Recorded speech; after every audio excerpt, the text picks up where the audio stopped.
Buenas tardes, doctora. Ay, buenas tardes, disculpen que vine tarde, pero Buenas ya tardes, terminaba. licenciada.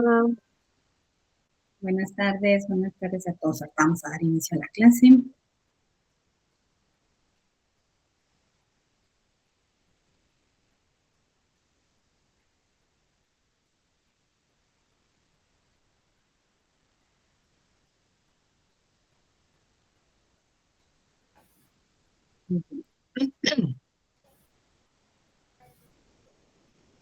Con ustedes ya trabajamos la semana número 7, ¿verdad?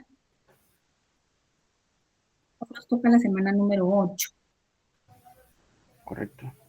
Muy bien. Vamos a trabajar el tema de la excepción procesal en la clase de teoría del proceso, semana número 8, recordándoles que esta sesión está siendo grabada.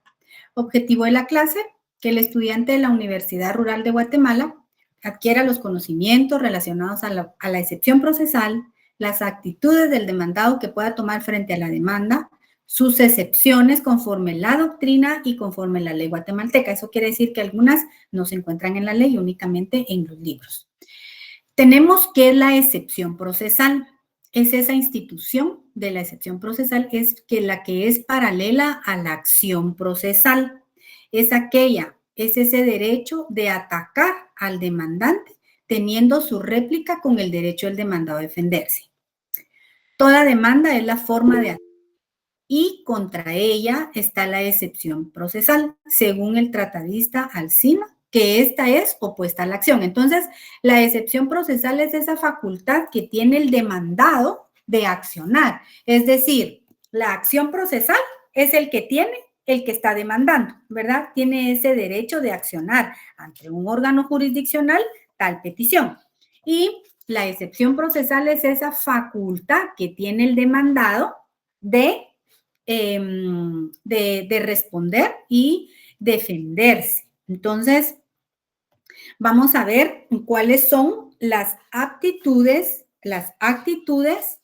del demandado frente a la demanda. Entonces, es esa acción de tomar por parte del demandado a partir de que es legalmente notificada la demanda. Aquí hay algo bien importante. A partir de acá, ustedes tienen que saber que al momento de que es aceptada una demanda por medio de un órgano jurisdiccional, al demandado se le tiene que notificar y la primera notificación debe ser física, escrita. Si bien es cierto, actualmente tenemos una ley en donde se aceptan las notificaciones por teléfono, por correo electrónico. En este caso, en una demanda, la primera notificación siempre tiene que ser presencial, escrita. Entonces, por eso es que ustedes han escuchado que cuando se realiza una demanda, por ejemplo, y digamos, al demandado no lo encuentran. Entonces, hay un proceso para solicitarle al juez a cargo del proceso para que se autorice a un notario notificador, para que ese notario notificador le entregue la demanda en el lugar que se encuentre y a la hora que se encuentre. Entonces, pero para que eso lo haga un notario notificador, tiene que tener un cargo de discernimiento autorizado por el juez. Ejemplo, yo no logro notificar a una pensión alimenticia, una demanda de pensión alimenticia, porque el señor siempre se esconde, y entonces yo sé que él sale a las 7 de la mañana a trabajar de su casa y yo en la entrada de la casa se lo doy, aunque él no me la reciba y yo la deje bajo la puerta, por la fe pública que tiene el notario, es esa responsabilidad del notario que le dice al juez que estuvo presente y que da fe que le entregó la demanda al señor X, ¿verdad? Entonces se hace un acta notarial y el notario le informa al juez que a pesar de que se negó a recibirla, da fe de que se la entregó o que se la dejó pegada en la puerta o que se la dejó abajo de la puerta, tal cosa. Entonces, pero si no se notifica a través de un notario notificador, no le pueden dejar pegada en la puerta o abajo de la puerta o con la vecina la demanda, porque esto es ilegal. Entonces, lo primero que tiene que ver la persona demandada es que haya sido legalmente notificada la primera el primer memorial. Licenciada Mónica levantó la mano. Gracias. ¿Qué pasa si hay como una mala intención, por ejemplo, que a la persona que van a notificar sea una inquilina de alguno de los apartamentos de una casa en segundo nivel, por ejemplo, pero la dejen por la dirección, notifiquen o la dejen solo así bajo el portón, o se la den a una empleada del dueño de la casa? Ah, sí, entonces ella firmó. Por ejemplo, ella estaba en el segundo nivel y le dicen a la del primero, mire, ¿usted conoce a doña Juanita, a doña Juana López? Ajá. Sí, ella vive arriba. Ah, mire, le vengo a dejar esta notificación. Ah, muy bien, ella viene y firma. ¿Cuál es su nombre? Sandra Lorena Pérez. Ah, muy bien. Entonces, ¿me va a firmar? No, no firmo. Entonces sí hay una persona real que la firmó, que ella se la entregue al de arriba, eso ya no es problema del notificador, porque sí le dieron fe de que la señora vivía arriba y había alguien que la recibió, ¿verdad? Entonces aquí se toma como si válida, porque a nosotros nos dan una dirección, por ejemplo, y la persona sí recibe. Ahora, por ejemplo, ¿en qué caso no pueden recibir? Que alguien toque la puerta y abra y dice, buenos días, disculpe, se encontrará la licenciada, la señora o el señor Julio Guerra. Fíjese que él se encuentra de viaje, él está en el extranjero y tiene un año no vivir. Allí el notificador tiene que hacer una razón porque la ley dice que cuando están en el extranjero no pueden notificar. Y eso, para constatarle a la otra parte, puede solicitar un movimiento migratorio, ¿verdad? Entonces, recordémonos que todo tiene que ser demostrado, pero en el caso hipotético que usted pone, en el caso sí firmó alguien, no fue una falsa, digamos, pueden llegar a ver y decir, mire, sí, de verdad, Ana Lucía sí vive aquí, o sea, es la señora de abajo, pero fue la que firmó. Entonces, lo que pasa cuando hay una mala intención del quien recibe, por ejemplo. Sí. Y no le entregan las notificaciones a la persona que vive en cualquiera de los apartamentos de arriba. Ajá. ¿Cómo puede proceder la persona que está siendo notificada y que con el tiempo se podría no te el proceso va a seguir porque el juez considera que sí fue notificado. El juez desconoce ese vicio, digámoslo así. Entonces, ¿cómo demostrar que la persona la recibió y no la entregó? Puede ser, por ejemplo, que ella ya no vivía ahí y a pesar de eso la recibió por curiosidad. Y le dice, mire, fíjese, doña Marta, que le vino una notificación, pero usted no lo hubiera recibido. Entonces lo que se hace es una devolución de cédula, pero la tiene que hacer la persona que la recibió. Se hace un memorial y se devuelve que por ignorar la recibió, pero que esa persona ya no reside ahí. Así es lo único que se puede hacer, pero quien tiene que firmar el memorial es quien la recibió. Como decir que por desconocimiento, por error, y no le indicó al notificador que en realidad esa persona ya no alquilaba ahí o ya no vivía ahí, tal cosa. Exacto. Eso sí se puede hacer, la devolución de la notificación, pero la tiene que hacer la persona que la recibió. Ajá. Y hay plazo, o sea, eso no es que le voy a contar al juez que me equivoqué hace 2 meses, no. Pero puede existir, o sea, alguna forma para, ¿cómo decirle? Por ejemplo, me tenían que notificar a mí, pero no me dieron las notificaciones. ¿Yo puedo proceder en contra de estas personas por haberse quedado con esas notificaciones? Porque usted va al juzgado y ahí se entera el proceso. Y entonces tiene que pedir el expediente para ver en realidad quién la recibió. Y al constatar que sí existe la persona que sí recibió, ¿cómo puedo proceder yo en contra de esas personas? Como que me ocultaron las notificaciones, pues. Eso. Bueno, esto es algo que ya no es parte del proceso, ¿verdad? Porque su proceso va a continuar y si usted no está notificada legalmente, ya el proceso sigue en rebeldía, ¿verdad? Esto ya es como un daño que le hayan hecho, pero en realidad, en mi experiencia, yo no he visto que alguien accione en contra de quién. Tendría que ir a averiguar al juzgado quién la recibió.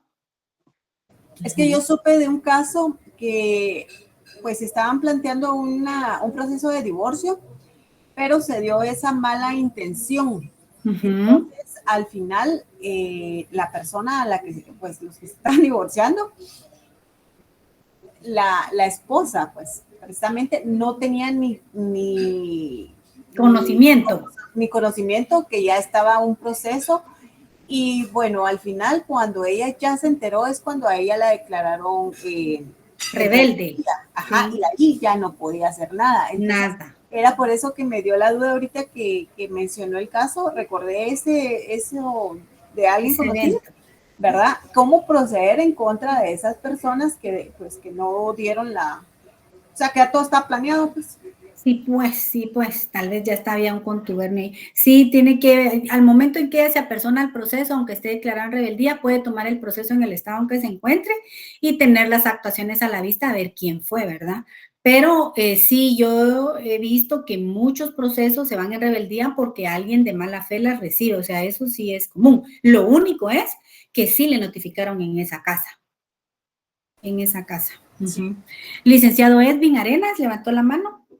Sí, gracias, licenciada. ¿Qué pasa si en un determinado tiempo no logran notificar a la persona? El proceso queda, digamos, suspendido en el sentido de que lo que tiene que hacer la parte que está demandando, proponer un notario notificador, hacer el proceso para que el juez le haga el discernimiento de cargo y entonces ya se contrata un notario notificador ajeno al proceso para que le vaya a notificar. Entonces lo controlan, ¿verdad? Y le dicen, mire, fíjese que él viene a las 7 de la noche, aquí lo espero, ¿verdad? Me voy en mi carro, espero que el señor llegue, le notifico y ya. Aunque él no me la quiera recibir, yo como notaria doy fe que él se negó a recibirla, pero de que está enterado, está enterado. Entonces, yo levanto un acta notarial indicándole al juez que hice la notificación a tal hora y que la persona se negó a recibir, pero que ya sabe que tiene una demanda. Y yo le dejo el documento al señor. Entonces, hay gente que no... Perdón, si él se cambia de domicilio, por ejemplo, en los casos de pensión alimenticia se puede dar mucho eso con algunas personas irresponsables. Pueden cambiarse de domicilio, irse para otro departamento y todo, y quizás no van a saber ni dónde localizarlo. Si no saben, ahí usted lo dijo, no saben, pero si la persona que está pendiente dice, mire, él trabaja en Electra, por decirle un ejemplo, ¿verdad? O él siempre va y entonces ahí le llegan a notificar. Yo he hecho notificaciones no en el domicilio, sino en el lugar donde lo encuentran. O sea, la persona que está demandando sí tiene que saber. Ahora, si no conoce, no se puede notificar. Aquí no prospera la demanda. Entonces, el abogado tiene que preguntar, ¿sabe dónde vive? ¿Sabe dónde trabaja? Antes de ingresar el memorial, tenemos que verificar, por favor, asegúrese que sea la dirección, porque si no, nunca le van a notificar. Y el cliente va a gastar por gusto, porque el abogado siempre cobra.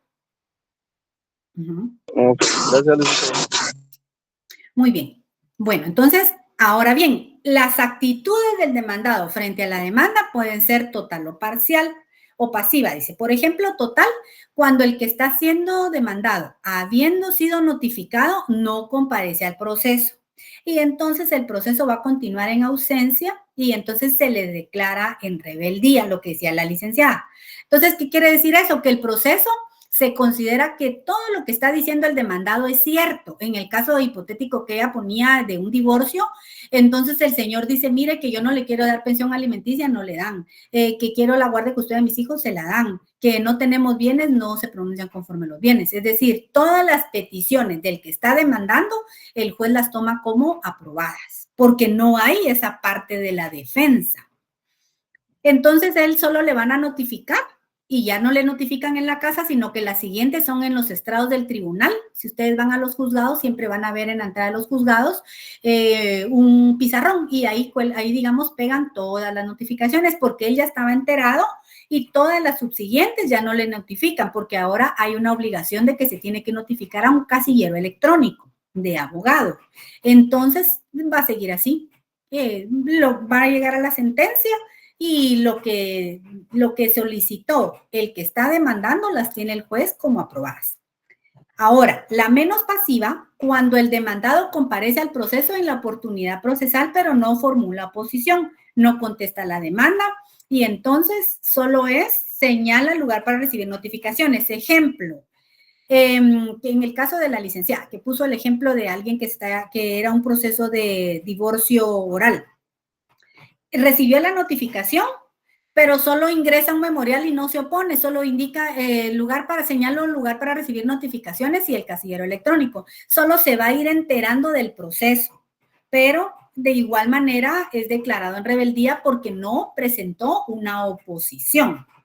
Entonces, y eso sí pasa, hay gente que sabe que la van a demandar y que no tiene medios de prueba y entonces solo consigna un casillero electrónico y se va a enterar cuando llega la sentencia, ¿verdad? Ejemplo. Por ejemplo, el sinónimo de pretensión es lo que se desea que se satisfaga, o sea, ¿qué es lo que nosotros queremos? Entonces, las pretensiones siempre van a ser como elevadas, es decir, como ese mal dicho que dicen el papel todo lo aguanta, ¿verdad? Entonces, puede haber acción civil y acción penal. Entonces, se pretende ejercitar mediante una declaración judicial. ¿Qué quiere decir eso?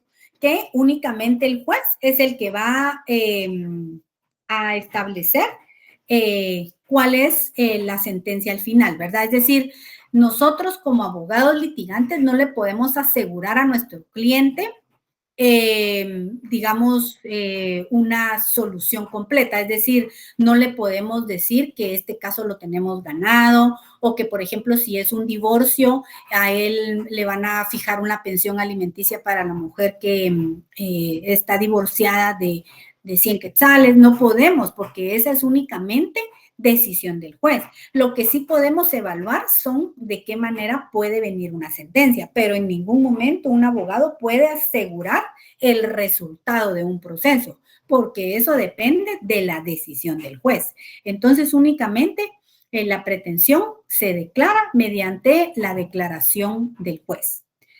Puede ser también pasiva desfavorable, que el demandado comparece al proceso manifestando su desacuerdo y una anuencia a las reclamaciones y pretensiones. A esto se le denomina un allanamiento al proceso. Quiere decir que, por ejemplo, puede tomar dos formas, total o parcial. Él se presenta al proceso, acepta la primera notificación, se da por enterado que iba a ser demandado y entonces se presenta al proceso, pero nunca opone, digamos, una resistencia o medios de prueba contrarias, sino que acepta la sentencia tal como es. Entonces, esta es un allanamiento total. Quiere decir que él está aceptando la sentencia. ¿Y en qué casos puede ser? Por ejemplo, en el caso, un caso laboral, donde el patrono sí sabe que lo despidió, que le debe aguinaldo, vacaciones, bono 14 y horas extras, y el patrono dice, no, en realidad yo sí se lo debo y se lo voy a pagar, ¿verdad? Entonces, eso yo lo he visto en la práctica cuando los trabajadores se ponen rebeldes o se ponen necios y no llegan a recoger el cheque. Entonces dicen, bueno, que me demande y en la demanda yo le pago. Entonces, lo acepta. Es decir, hay una reclamación, es un allanamiento total. El parcial se da cuando solo acepta una parte del reclamo, ¿sí? Ejemplo, el patrono dice, yo le debo todo menos la indemnización porque él renunció y yo tengo una carta de renuncia. Entonces ingresa eso como medio de prueba y entonces él se allana parcialmente, porque le dice, es como decirle al juez, mire, él renunció y es cierto, yo le debo vacaciones, aguinaldo, bono 14, sueldo y horas extras, pero indemnización no, porque aquí tengo la carta donde él renunció. Ejemplo. Entonces puede ser parcial o total. Cuando hay una oposición y defensa negativa, el demandado comparece al proceso manifestando su total oposición y entonces dice, propone al juez todos los hechos con los que funda su negativa. En el mismo ejemplo del patrono. Y dice, mire, yo no le debo esto a él. Él renunció, tengo la carta de renuncia, no le debo vacaciones, tengo las cartas que hacen constar que él tomó vacaciones, la notificación donde él se vuelve a presentar, tengo cartas de ingreso de horarios y el último voucher de cheque pagado de su salario, horas extras en la empresa no hay, aquí está el reglamento en donde dice que todos salen a las 5 de la tarde, nadie puede quedarse en las oficinas, etcétera. Entonces yo no le debo esto y esta es una defensa total, es una oposición total porque el patrón no cuenta con todos los medios de prueba legalmente válidos. Entonces, aquí hay una oposición y una defensa negativa. También lo denominan contraataque o contrademanda. En este caso, el demandado comparece al proceso y formula una nueva demanda en contra del demandante. A esto se le va a llamar contrademanda o la reconvención. Por ejemplo, que el trabajador demandó al patrono, pero el patrono también demandó al trabajador. ¿En qué casos? Por ejemplo, casos de daños y perjuicios. Por ejemplo, que el trabajador haya revelado un secreto a la empresa, que el trabajador haya ocasionado daños a la empresa y hay una contrademanda en la vía laboral porque el asunto es de índole laboral. ¿Sí? O por ejemplo, en el caso de las mujeres en estado de embarazadas, el patrono puede solicitar una demanda de despido que el juez autorice y entonces ese proceso, digamos, está en vías, ¿verdad? Entonces el patrono para despedir a esta mujer embarazada tiene que preguntarle al juez y hay un proceso. Puede la otra parte, a través de la reconvención, demandar por despido. Entonces van a haber dos procesos, uno en donde el patrono le está solicitando despedirla y otro donde el trabajador está diciendo me despidieron. Entonces hay dos procesos, esa es una reconvención.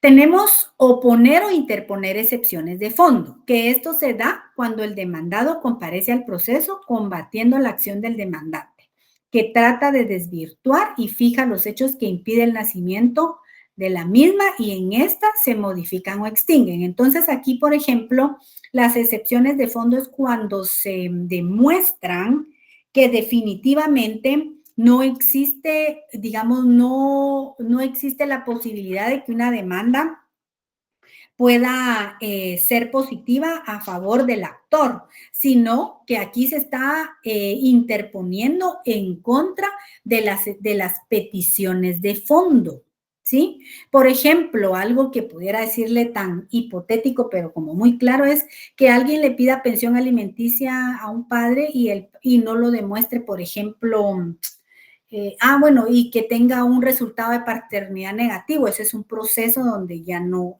procede, ¿verdad? Es decir, hay excepciones de fondo o, por ejemplo, el pago a través de que se está reclamando un cobro y la persona presente, el que está siendo demandado, presente un cheque en el pues por la Cámara de Compensación, acreditado a la cuenta del que está demandando. Entonces, estas son excepciones de fondo que atacan el fondo del asunto.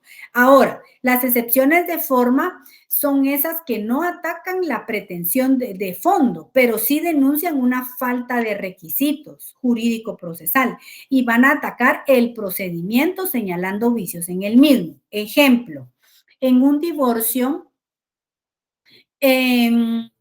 digamos, el actor, el que está demandando, dentro de las causales de divorcio puso, por ejemplo, consignó violencia conyugal, que tenía una violencia económica porque no le daba dinero y que ya no vive con la persona. Entonces aquí están dando más de un causal.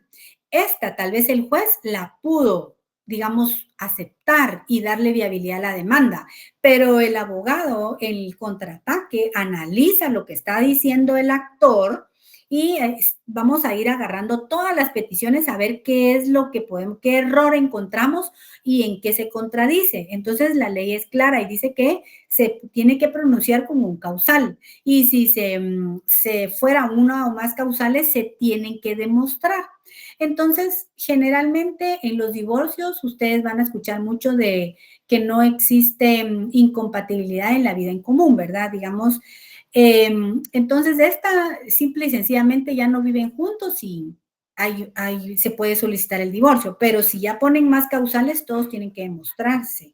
Por ejemplo, si la persona invoca una violencia psicológica, tiene que haber un dictamen de un profesional experto, o por ejemplo, si hubo violencia, si hay medidas de seguridad, y etcétera. Entonces, aquí En las excepciones de forma, la contraparte tiene que analizar las peticiones y ver en qué se equivocó. Y si no lo fundamentó, es decir, no va acompañado de medios de prueba, podemos interponer excepciones de forma que no atacan la pretensión, porque la pretensión en este caso hipotético es la disolución del vínculo conyugal, pero sí podemos atacar este procedimiento. Entonces, el juez, generalmente estos errores, el juez los ve de oficio y solicita una ampliación del memorial, pero si no, es la contraparte la que las ataca. Diferencias entre presupuestos procesales y excepciones procesales. Los presupuestos procesales los hace valer el juez de oficio, era lo que les decía, si el juez los mira, de oficio los solicita, y las excepciones procesales son alegadas, invocadas o puestas por las partes cuando actúan en juicio como demandas. Entonces, se le hacen ver al juez que hay un error. ¿Cómo se clasifican las excepciones procesales conforme a la doctrina? Elección de defensa, de hecho y de derecho. Doctrinariamente, de hecho, cuando se sostiene lo que se ha recibido, que no es reclamado, sino que es menos. O sea, se trata de una cosa distinta en su naturaleza o diferente en lugar y tiempo. Ahora, de derecho, cuando se niega alguna de las facultades que se atribuye al demandante, como en el caso que pretenda la restitución de una cosa prestada y el demandado alega que se trata de una donación. Entonces, aquí son dos tipos de defensa, unas de hecho y otras de derecho. Puede ser mixta o total, cuando se produce una integración al mismo tiempo de un hecho y un acto jurídico, que esto es de derecho, como sucede en el caso de una deuda reclamada y se opone la excepción de pago, lo que constituye el hecho porque se llevó a cabo la ejecución material de lo convenido, y el acto jurídico, que sería de derecho porque se cumplió con la obligación extinguiendo el crédito. ¿Y cómo se puede mostrar? A través del pago del depósito, a través del cheque, a través de la constancia certificada de la transferencia. Entonces, aquí pueden haber asuntos de hecho y de derecho doctrinariamente. Su clasificación de las excepciones procesales conforme a la doctrina. Según el contenido, pueden ser reales y personales. Reales cuando son inherentes a la cosa y solo se extinguen con el derecho en que se fundan. Las personales, cuando son circunstancias a la persona y solo pueden oponerse por quien la ley le ha concedido derecho por un pacto, excluyendo a otro interesado. Entonces, reales sabemos que son directamente a la cosa, mueble o inmueble, y a los personales es a esa persona a la que se opone. Clasificación de las excepciones procesales conforme la ley. Conforme el código, vamos a encontrar mixtas, perentorias o previas. Entonces, en estas tipo de excepciones, previas o dilatorias, son aquellas que se tratan de excepciones que tienen la finalidad de depurar el proceso o se señalan vicios del procedimiento. Se les denomina excepciones previas o dilatorias porque deben ser resueltas con antelación en el proceso y porque retardan la contestación de la demanda. ¿Qué quiere decir esto? Sus características, objeto principal es depurar el proceso y no retardarlo. Interrumpen el proceso normal, el curso normal del proceso, ya que es un asunto principal que suspende hasta que sean resueltas en definitiva. Se interponen y resuelven antes de la contestación de la demanda, pero su finalidad es depurar la relación jurídico-procesal y son nominadas porque en la ley que las crea se les ha dado un nombre. Entonces, aquí tenemos las previas o dilatorias que no atacan el fondo del asunto, solo retrasan los procesos. Ahora, las excepciones perentorias son esas excepciones procesales que atacan el fondo del asunto, es decir, atacan directamente la pretensión del demandante. ¿Cuáles son sus características? Su objeto es destruir la pretensión del demandante. En el ejemplo que les di, por ejemplo, una demanda de pago, una excepción perentoria sería el pago, porque hay un comprobante o la prescripción, ya están cobrando una deuda donde ya no tiene vida jurídica. Se interponen en la contestación de la demanda. no suspenden el desarrollo normal del proceso. Se resuelve el asunto principal en sentencia. Son innominadas, pues la ley no les determina su nombre o número. Quiere decir eso que dependiendo del tipo de demanda, podemos ponerle un nombre. Es decir, podemos nominarlas. Cuando les dice innominadas, podemos utilizar una frase para votar esa demanda, ¿sí? Entonces, esas las puede denominar el que está siendo demandado, ¿verdad? Según como le convenga, según sus intereses. Por ejemplo, una excepción de falta de veracidad de los hechos. Eso no está en la ley, pero como es una perentoria y es innominada, yo le puedo decir al juez, es una excepción debido a que es una falta de veracidad de los hechos, porque lo que dicen en la demanda no es cierto y yo tengo las pruebas. Entonces, como es innominada, yo como abogada le puedo poner un nombre para que el juez entienda. Entonces, estas siempre van a atacar el asunto principal. Tenemos las mixtas. Se trata de aquellas excepciones que se presentan combinando las características de previas y dilatorias, o dilatorias y perentorias, pero son interpuestas en calidad de las primeras, produciendo efecto de las segundas, las mixtas. Aquí tenemos las excepciones procesales en el ramo civil. Estas ya se encuentran específicamente en el Código Procesal Civil y Mercantil y lo van a encontrar en el artículo 116, 117 y 118. Entonces, vamos a ver.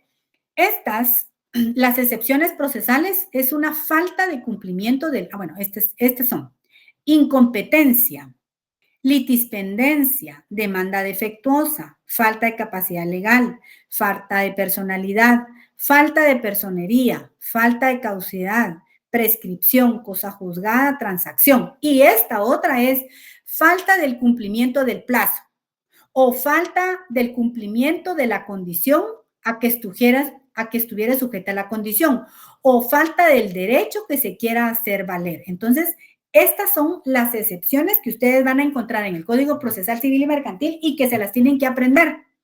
Estas para su examen privado tienen que saber todas y en qué momento se utiliza cada una de ellas. Vamos a ver, la incompetencia.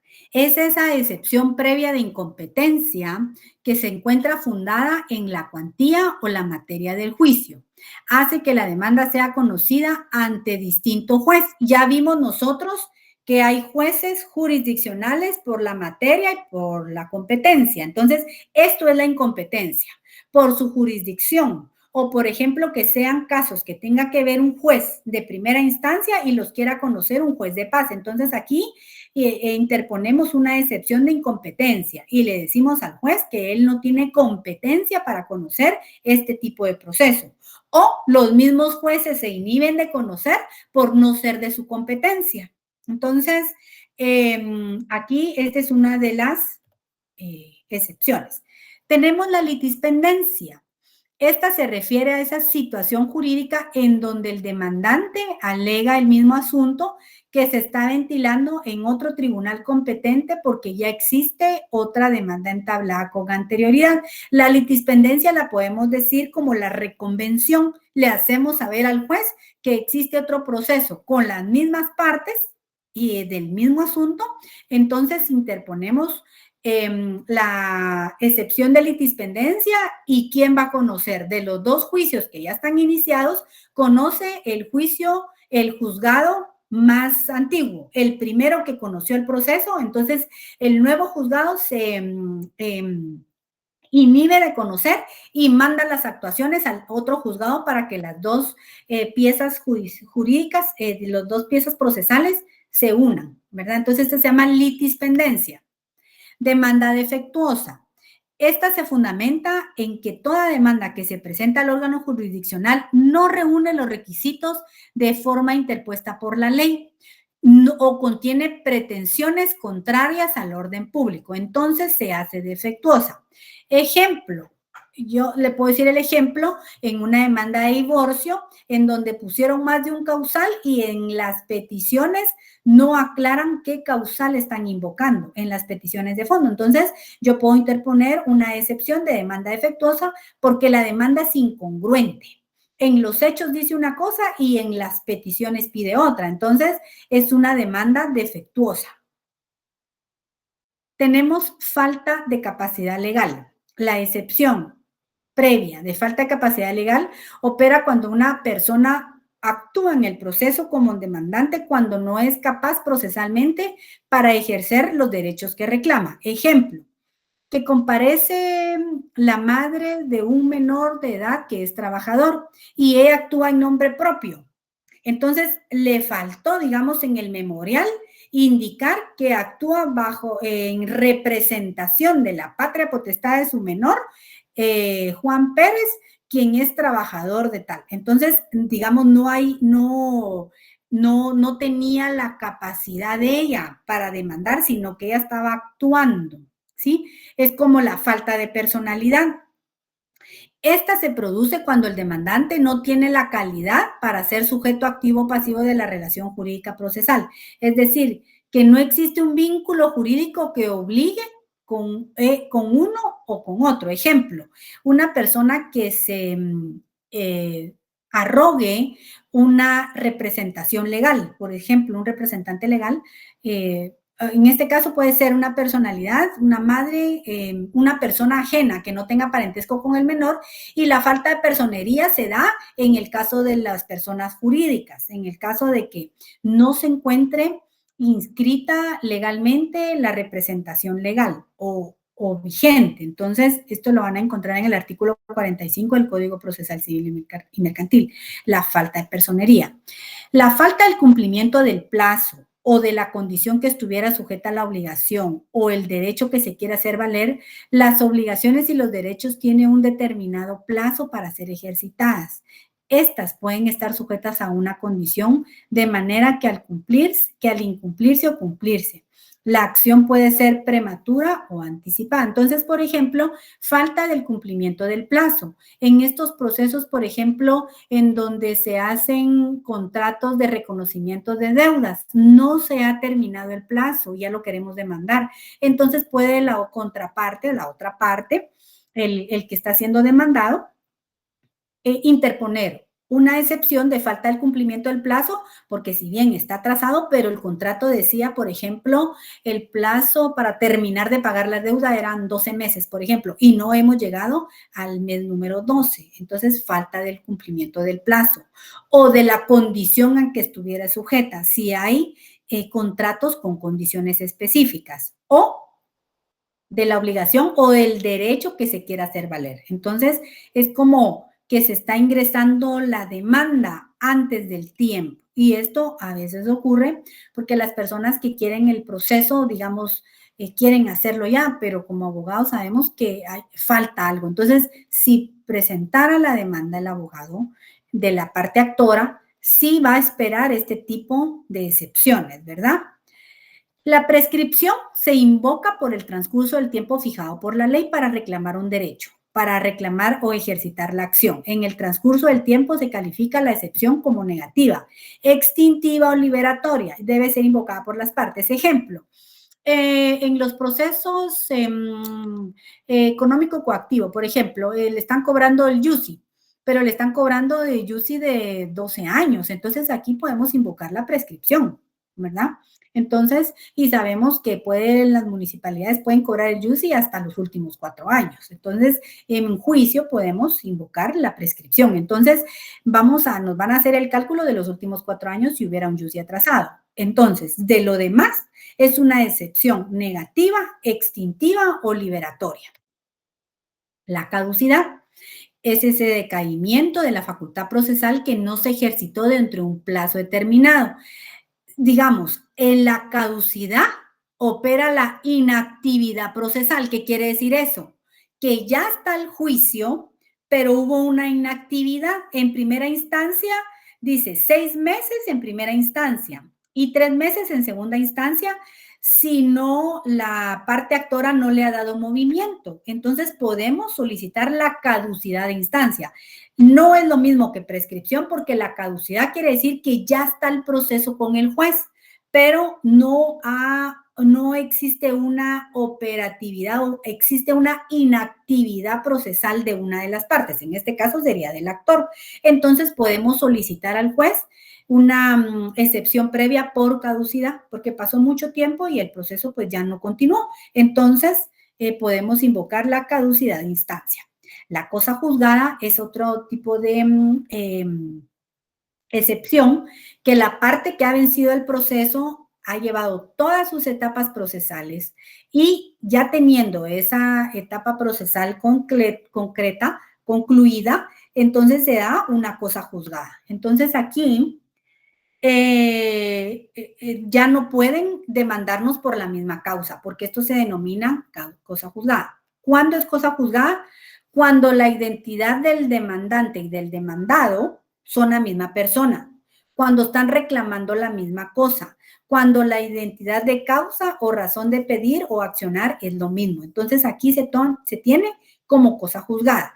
Por ejemplo, que alguien, el actor dijera que fue vencido en un proceso y él perdió y quiere volver a ingresar otra demanda en el mismo sentido, esto ya es cosa juzgada, ya no se puede.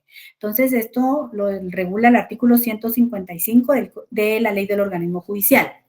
La transacción, cuando las partes desean solucionar el conflicto antes, durante o el proceso.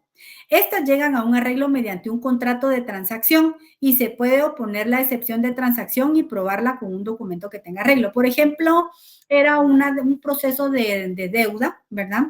Entonces, en un juicio, las personas hacen una transacción antes, durante el proceso, y como llegan con un arreglo, entonces ya le presentan la excepción de transacción a través, puede ser de una escritura pública, un documento privado con legalización de firma, en donde llegan a un arreglo. Entonces, esta es la transacción. Estas serían las clases de excepciones procesales. Les encargo, por favor, que le den lectura al Código Procesal Civil y Mercantil, artículos 116, 117 y 118, en donde señala la ley cuáles son los tipos de excepciones.